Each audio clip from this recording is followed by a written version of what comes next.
Today's June 3rd. My Arctic Sprite miniature nectarine is setting fruit. I thought it didn't. I didn't really notice it. It's a pretty young tree, but it has fruit. So it's about the same ripening time as my peach. So I think it will be ripe early July. So right after the 4th of July, I should have some ripe nectarines. I'm excited since this will be my first nectarine to ripen instead of peaches. I had too many peaches, so you can definitely see it doesn't look like a peach because it's very smooth skin.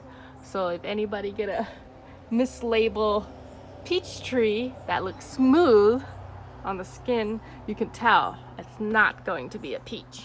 And likewise, if you bought a nectarine and there's a fuzz on the skin at a small fruit, you know it's gonna be a peach. It's not a nectarine.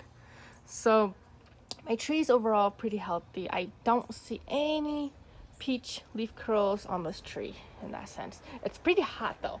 So this last couple days I've been watering quite a bit.